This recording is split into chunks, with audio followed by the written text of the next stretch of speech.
कि जलवायु ज्ञात करना। क्या ज्ञात करना? जलवायु ज्ञात करना। और जलवायु ज्ञात करना है तो वो किस तरीके से ज्ञात किया जाता है? देखना कि जलवायु आवाज करवाई, जलवायु ज्ञात किस तरीके से किया जाता है? आपसे पूछेंगे सूर्य उत्तरी गोलार्ध में कितनी बार चमकता है? बोलो। एक बार चमकता है। कितनी बार चमकता है?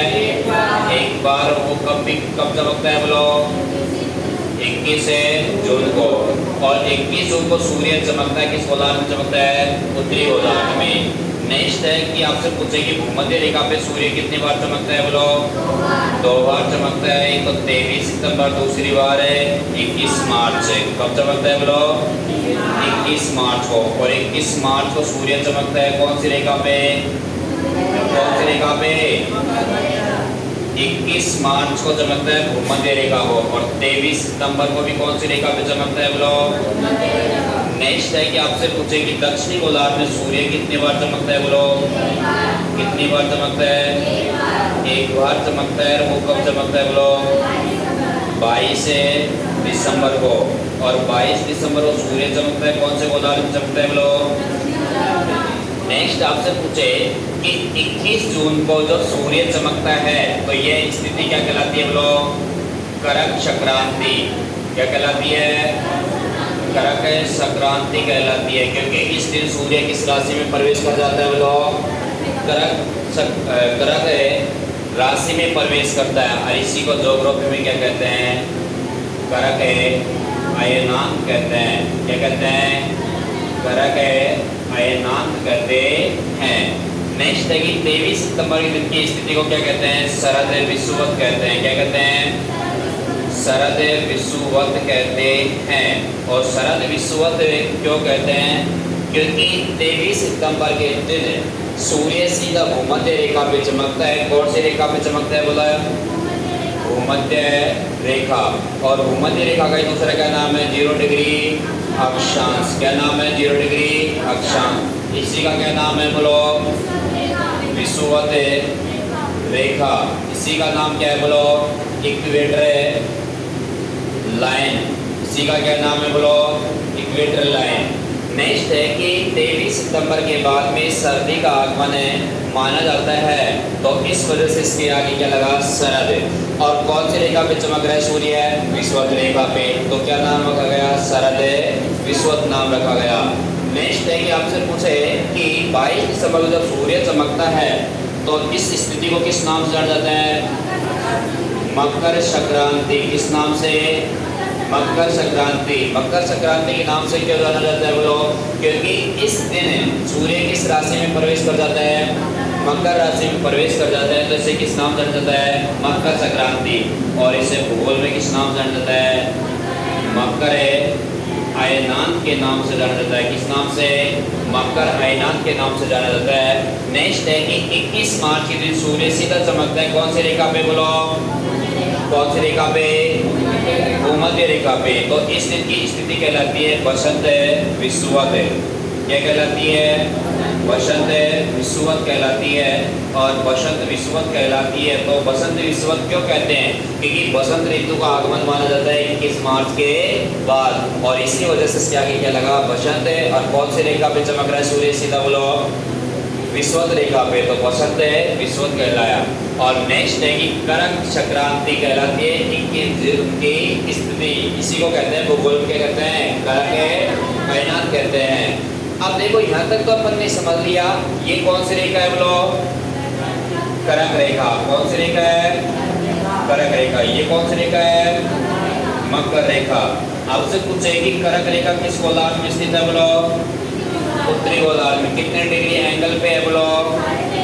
23.5 डिग्री नॉर्थ। और 23.5 डिग्री साउथ पे कौन सी लाइन है? बोलो। मकर रेखा है। दिखाई देती है क्या? नहीं दिखाई देती। कैसे होती है? बोलो।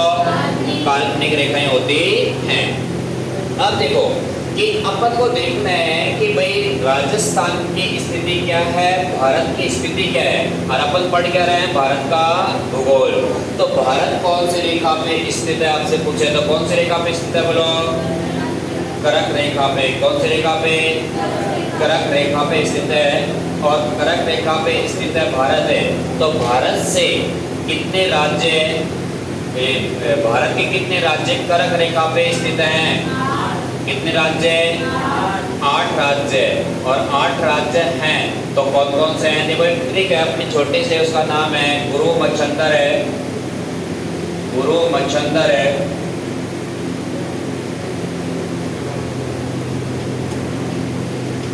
राजा पवित्रम, राजा पवित्रम। अब देखो राजा कैसा है बोलो? पवित्रम। राजा का क्या नाम है बोलो? मच्छंदर है। अरे क्या नाम है राजा का? और वो भी क्या है बोलो? गुरु है। कैसे क्या बना बोलो? क्या बना? वैसे क्या बना बोलो? राजस्थान। क्या बना? एम से क्या बना? मध्य प्रदेश। आधा 6 व 6 से क्या बना? छत्तीसगढ़। क्या बना? और जा से क्या बना? क्या बना? झारखंड। पैसे क्या बना? पश्चिम बंगाल, जिसको इंग्लिश कहते हैं वेस्ट बंगाल। और त्रय से क्या बना? त्रिपुरा। और मैं से क्या बना? मिजोरम। क्या बना? मिजोरम। अब देखो ये 8 राज्य हैं, वो कौन सी रेखा पे स्थित है बोलो? कौन सी रेखा पे? कर्क रेखा पे। और कर्क रेखा पे स्थित है तो आपसे पूछेगी कर्क रेखा की सर्वाधिक लंबाई कौन से राज्य में है? कौन से राज्य में है?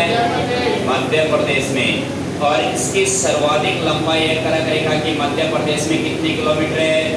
200 किलोमीटर। कितनी है? परंतु आपसे पूछे सर्वाधिक लंबाई कर्क रेखा की मध्य प्रदेश में है तो बताओ कि राजस्थान में न्यूनतम है। किस राज्य में न्यूनतम है? न्यूनतम कौन से राज्य में बोलो? राजस्थान में। कितने किलोमीटर है? 26 किलोमीटर। कितनी है? 26 किलोमीटर है। तो याद रह जाएगा आपके सबके की कर्क रेखा पर भारत के कितने राज्य स्थित है बोलो? 8 राज्य स्थित है।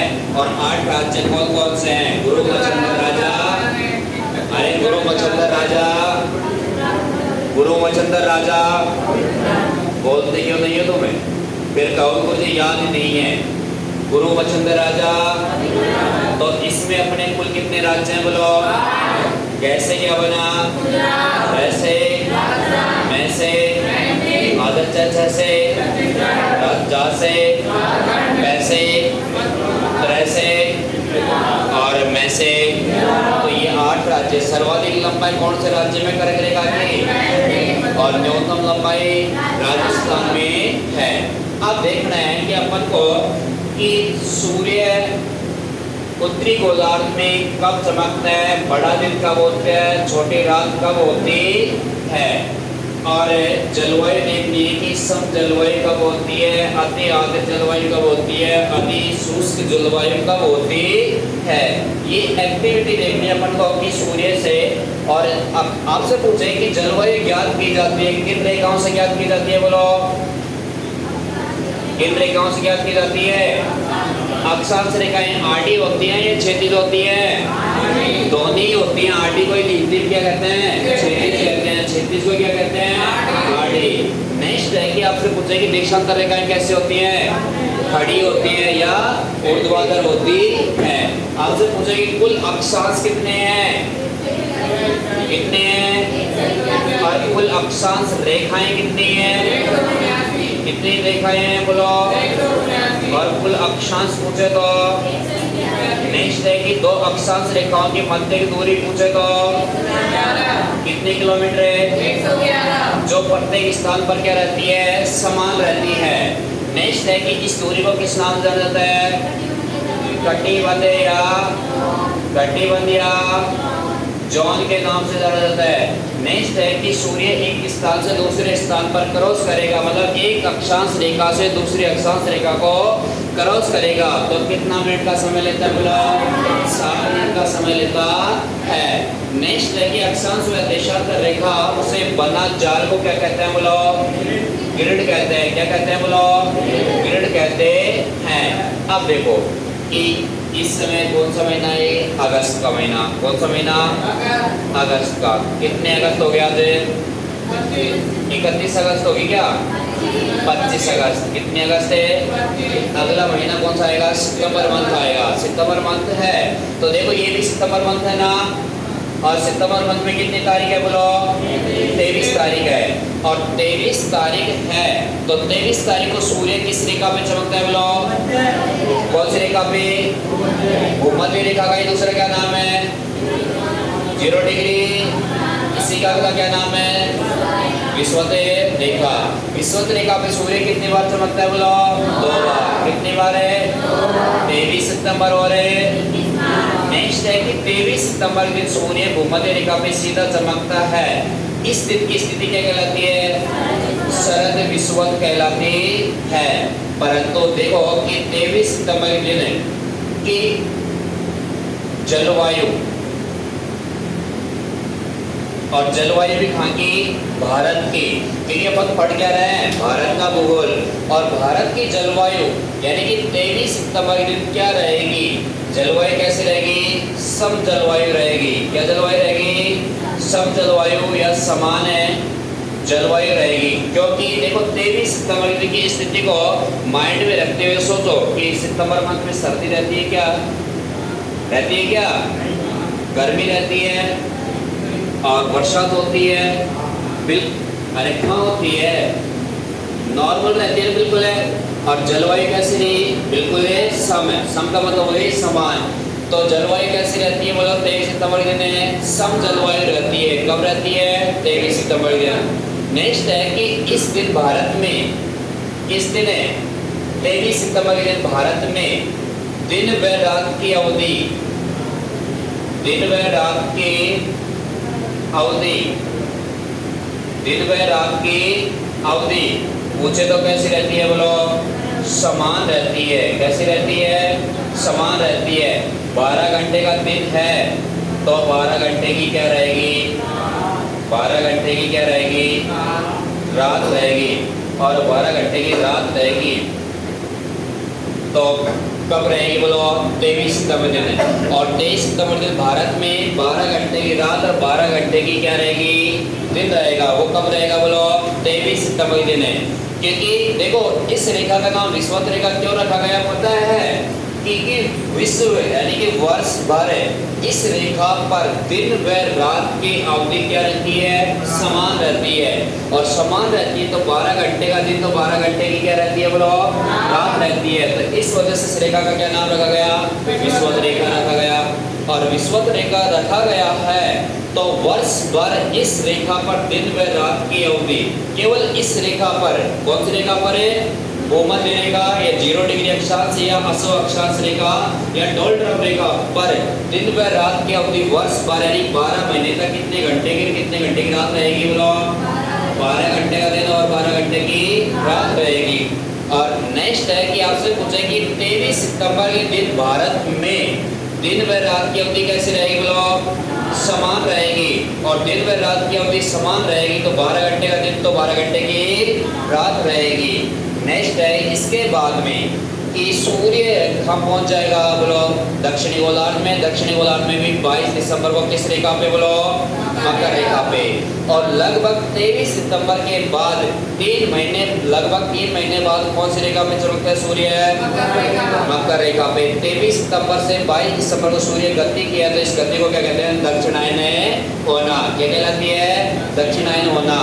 नेक्स्ट है कि 22 दिसंबर सूर्य मकर रेखा पे चमक रहा है तो आपसे पूछे कि इस दिन की जलवायु क्या है भारत में? कि 22 दिसंबर को सूर्य किस गोलार्ध में है बोलो?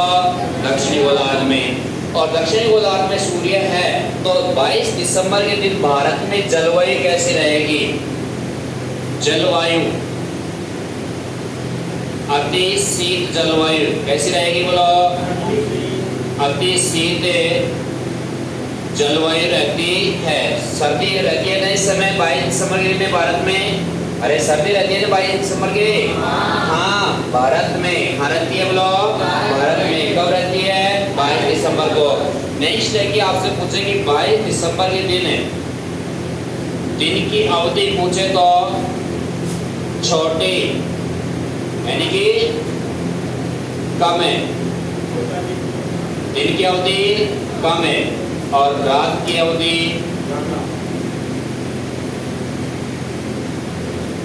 बड़ी या अधिक, बड़ी या अधिक होती है। कब होती है? 22 दिसंबर के दिन। कि आपसे पूछे कि 22 दिसंबर के दिन भारत में दिन की अवधि छोटी या कम है, और रात की अवधि पूछे तो बड़ी या अधिक मिलेगी। कब मिलेगी बोलो? 22 दिसंबर के दिन। कहाँ पे मिलेगी? भारत में। क्योंकि भारत की और सूर्य की दूरी देखो अधिक हो गई ना, अधिक हो गई, क्योंकि सूर्य किस गोलार्ध में बोलो? दक्षिणी गोलार्ध में। किस तारीख को? 22 दिसंबर को। और भारत किस गोलार्ध में है? उत्तरी गोलार्ध में। और उत्तरी गोलार्ध में है तो सूर्य की किरणें दूर रह गई। और आपसे पूछे कि सूर्य की सबसे तिरछी किरणें कब गिरती हैं भारत पर? 22 दिसंबर को। कब गिरती है? 22 दिसंबर को। क्योंकि एक स्टेटमेंट है, और वो स्टेटमेंट ये है कि सूर्य से जो स्थान सबसे अधिक दूरी पर होगा वहां सूर्य की किरणें सबसे तिरछी गिरती है। और सबसे तिरछी गिरती है तो ये देखो 22 दिसंबर सूर्य तो कौन से रेखा पे? मकर रेखा पे। कौन से गोलार्ध में? दक्षिणी गोलार्ध में। कितनी डिग्री एंगल पे है? 23.5 डिग्री साउथ एंगल पे चमक रहा है। और भारत किस गोलार्ध में बोलो? उत्तरी गोलार्ध में। उत्तरी गोलार्ध में कौन सी रेखा पे? कर्क रेखा पे। कितनी डिग्री एंगल पे? 23.5 डिग्री नॉर्थ। और 23.5 डिग्री नॉर्थ एंगल पे है तो आपसे पूछे कि 23.5 डिग्री नॉर्थ एंगल पे भारत स्थित है, तो भारत और है सूर्य की दूरी अधिक है, और अधिक दूरी है तो आपसे पूछे कि भाई दूरी अधिक है तो सबसे तिरछी किरणें कब गिरेगी? 22 दिसंबर को। और लंबवत किरणें कब गिरेगी? 21 जून को। क्योंकि बिल्कुल भाई देखो कौन सी गोलार्ध में है सूर्य भी? उत्तरी गोलार्ध में। भारत किस गोलार्ध में है? उत्तरी गोलार्ध में। दोनों एक ही रेखा पे। कौन सी रेखा पे? कर्क रेखा पे। तो बिल्कुल सीधी किरणें गिरेगी ना, और सीधी लंबवत किरणें गिरेगी। तो लंबवत किरणें गिरती हैं 21 जून को। नेक्स्ट है इसके बाद में सूर्य लगभग 3 महीने बाद में कौन सी रेखा पे आता है? तो वापस है भूमध्य रेखा पे। भूमध्य रेखा पे आदत है तो इस दिन की स्थिति क्या कहलाती है सूर्य की? बोलो वसंत विषुवत। वसंत विषुवत इस वजह से कहलाती है क्योंकि इस 21 मार्च के बाद में बसंत ऋतु का आगमन माना जाता है, और इसी वजह से का नाम क्या रखा गया? बसंत विषुवत नाम रखा गया। सूर्य किस रेखा पे चमक रहा है? विषुवत रेखा पे। अब देखो कि इस दिन की जलवायु क्या रहेगी? जलवायु भारत में क्या रहेगी? जलवायु सम जलवायु रहेगी। कैसी जलवायु रहेगी? सम जलवायु। देखो वही स्थिति है क्योंकि यहाँ भी कैसी जलवायु है? सम जलवायु। यहाँ भी कैसी जलवायु है? सम जलवायु। क्योंकि इस रेखा पर दिन व रात की अवधि भी कैसी रहती है? समान रहती है। वर्ष भर दिन व रात की अवधि समान रहती है। तो 21 जून को भारत में दिन व रात की अवधि कैसी रहेगी? बोलो दिन व रात की अवधि, दिन व रात की अवधि, दिन व रात की अवधि समान रहती है। कब रहती है? 21 मार्च को। देखो यहाँ जलवायु भी सम कैसे रहती है? मार्च मंथ में देखना सर्दी भी नए के बराबर होती है। अंतिम मार्च है, 21 मार्च लास्ट है ना, सर्दी भी बिल्कुल लगभग खत्म ही हो जाती है। गर्मी भी नहीं होती इतनी, और इतनी बरसात भी नहीं होती। तो जलवायु कैसे रही? सम जलवायु रही। और सम जलवायु है किस दिन बोलो? 21 मार्च के दिन। और 21 मार्च के दिन की स्थिति क्या कहलाती है? बसंत विषुवत है। और इस दिन भारत में दिन व रात की अवधि कैसे रहेगी? दिन व रात की अवधि कैसे रहेगी? समान। 12 घंटे का दिन है तो 12 घंटे की रात रहेगी। कब रहेगी बोलो? 21 मार्च को। और 21 मार्च के बाद में लगभग 3 महीने बाद में सूर्य कौन सी रेखा पे पहुंच जाता है? कर्क रेखा पे। और कर्क रेखा पे पहुंच जाता है सूर्य, तो आपसे पूछे कि कर्क रेखा पे सूर्य कब चमकता है? बोलो 21 जून को। कब चमकता है? बोलो 21 जून को सूर्य चमकता है। और 21 जून की स्थिति क्या कहलाती है? कर्क संक्रांति या कर्क अयनान कहलाती है, क्योंकि इस दिन सूर्य कौन सी राशि में प्रवेश करता है? कर्क राशि में प्रवेश करता है। और कर्क राशि में प्रवेश करता है तो ये स्थिति क्या कहलाती है? कर्क संक्रांति। और कर्क संक्रांति है तो सूर्य कौन सी रेखा पे चमक रहा है? कर्क रेखा पे। कर्क रेखा पे भारत स्थित है ना, और भारत स्थित है। भारत के कितने राज्य कर्क रेखा पे आते हैं? बोलो 8 राज्य। और 8 राज्य में सर्वाधिक लंबाई कौन से राज्य में कर्क रेखा की? मध्य प्रदेश में। कौन से राज्य में है? कितने किलोमीटर है? कितने? और राजस्थान में 26 किलोमीटर। सर्वाधिक लंबाई कौन से राज्य में है? और न्यूनतम पूछे तो अब देखो कि सूर्य भी किस गोलार्ध में बोलो, उत्तरी गोलार्ध में, भारत भी किस गोलार्ध में है। तो मुझे एक बात बताओ कि यहाँ आपसे पूछे कि यहाँ की स्थिति में जलवायु पूछे तो जलवायु कैसी रहेगी बोलो। जलवायु अति शुष्क जलवायु या गर्म जलवायु रहती है। कब है? 21 जून को। आप जून मंथ में रह के सोचो कि गर्मी पड़ती है क्या उस समय? पड़ती है नहीं पड़ती? पड़ती है। और लू चलती है उस समय, और लू चलती है तो अति शुष्क है, मतलब सूखी जलवायु या गर्म जलवायु पाई जाती है। कब है? 21 जून को। और 21 जून को पाई जाती है। तो इस दिन दिन व रात की अवधि आपसे पूछे कि दिन की अवधि तो क्या रहेगी? बड़ी या अधिक? दिन की अवधि अधिक। तो रात की अवधि आपसे पूछे छोटी या कम रहेगी। मतलब रात तो छोटी और दिन बड़ा होता है। कब होता है? 21 जून को। कि अब आपसे पूछे कि भारत में सबसे बड़ा दिन कब होता है? कब होता है? और आपसे पूछे कि भारत में सबसे छोटी रात कब होती है? कब होती है? 21। क्योंकि रात बड़ी है और दिन छोटा है। कभी बोलो देखो, दिन तो क्या है बोलो? छोटा, और रात क्या है? बड़ी। तो भारत में सबसे बड़ी रात और सबसे छोटा दिन कब होता है बोलो? 22 दिसंबर को। तो सबसे बड़ा दिन कब होता है? और सबसे छोटी रात कब होती है?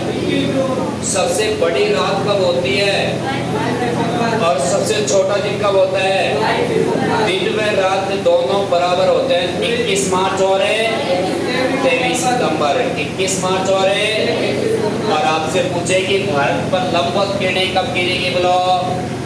21 जून को। भारत पर सबसे तिरछी किरणें कब गिरेगी? कब गिरेगी? 22 दिसंबर को। और 22 दिसंबर को गिरती हैं। तो एक बार आप इसको ज्यों की त्यों छाप लो और इसके बाद में आगे लिखाते हैं।